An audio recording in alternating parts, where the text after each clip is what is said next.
idol. Sabi nila, walang araw darating ang iyong tanging hinihiling.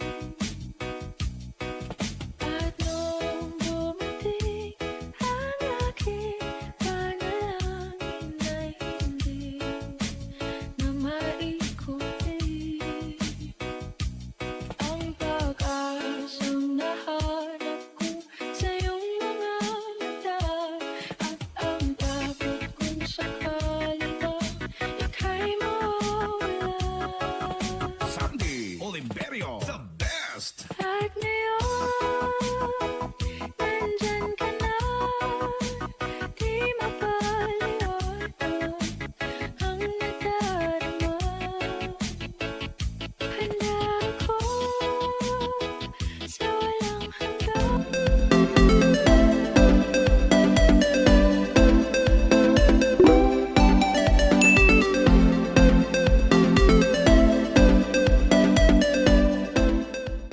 Kumpirmado, sina Catherine at Alden nga ang couple na ipinost ng kaibigan ni Catherine noon. Natatandaan niyo pa ba ang post ni Trina na kaibigan ni Catherine tungkol sa couple na nakatalikod sa Canada? Palaisipan yan para sa supporters ng Kathleen noon kung sina Catherine at Alden ba iyon. Pero marami ang naniniwala na sina Catherine at Alden nga talaga ang mga nasa litrato. Ngayon, nakumpirma na nga natin na talagang sina Catherine at Alden ang ipinost na couple ng kaibigan ni Catherine. Dahil sa isang pagkakataon sa mall show na nakatalikod ang dalawa at nakayakap si Alden. Dito ay makukumpirma natin ang hubog ng kanilang katawan na parehong-pareho sa nasabing litrato. Kaya naman, ngayon ay kumpirmado na talagang magkasintahan na nga ang Kathleen. Simula pa noong nasa Canada pa lang sila. Napakagandang balita nga nito para sa lahat na ang kumpirmahin na ang Kathleen ay officially mag-on na nga.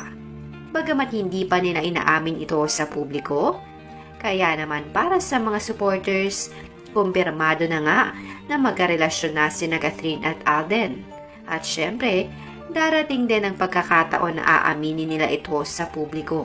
Kaya pala, kakaiba ang kanilang mga kinikilos lalo na kapag sa publiko na. Samantala, isang tissue video pa ang kumakalat ngayon na kung saan continuation marahil ng nag-viral na tissue video. Matapos kasi gamitin ni Catherine ang tissue, ay agad itong kinuha ni Alden bago pa man sila makababa ng stage at siya kanya ibinulsa sa kanyang pantalon.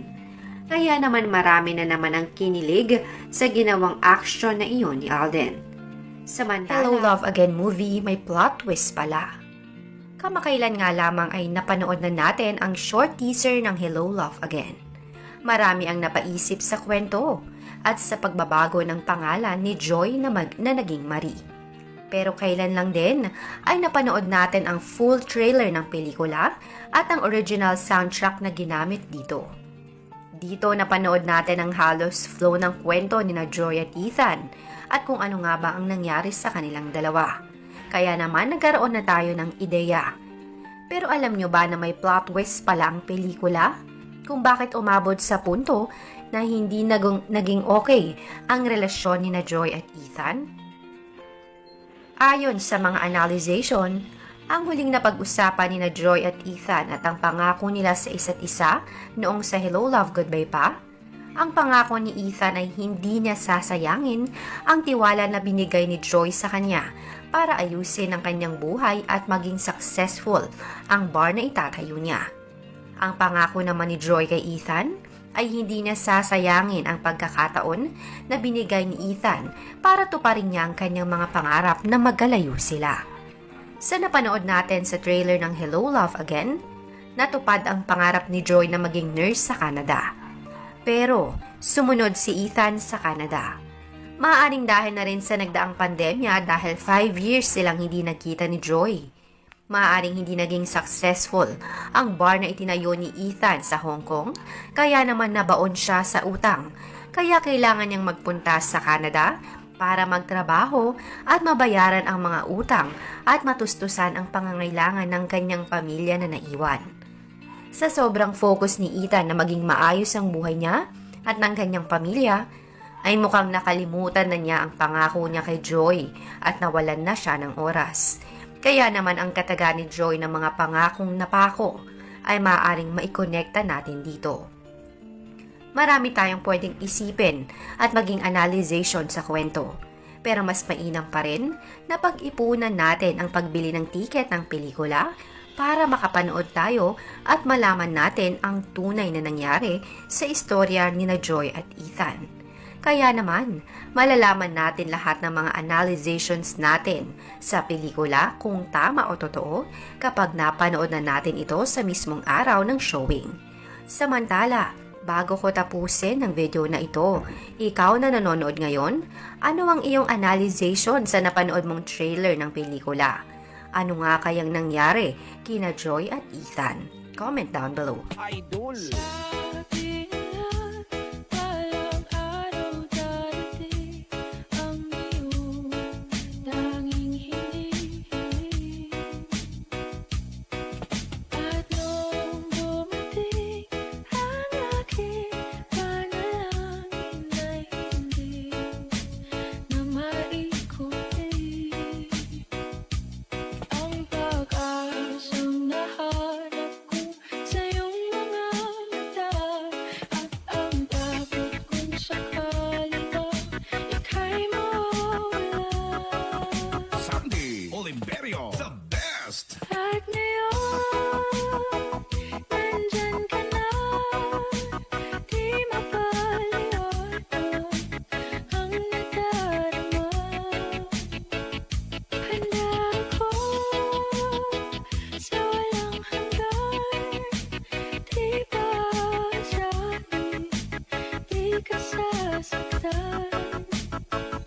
Mula noon hanggang ngayon, ikaw at ako.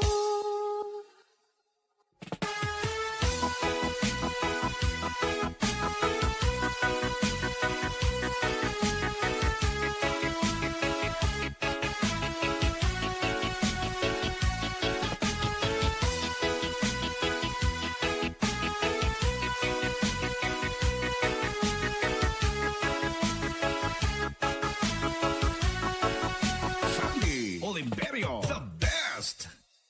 At sa wakas ay nahanap ko na rin ang aking tanging hinihiling. Pangako sa'yo na ika'y uunahin at hindi na itatanggi. Ang tadhanang nahanap ko sa iyong pagmamahal, ang higit sa pag-ibig natin na magtatagal. Basta la Bizares, At ngayon, nandyan ka na, di mapaliwanag ang nadarama. Handa ako sa walang hanggan, di ba sabi, di ka sasaktan. Mula noon hanggang ngayon, ikaw at ako.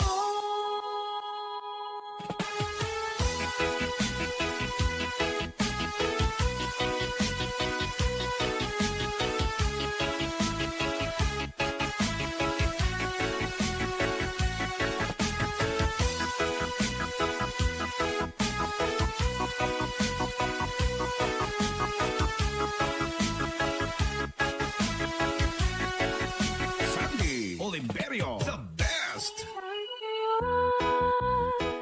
Nandito na, palaging hahawakan iyong mga kamay. di ka na mag-iisa sa hirap at ginhawa, iibigin ka.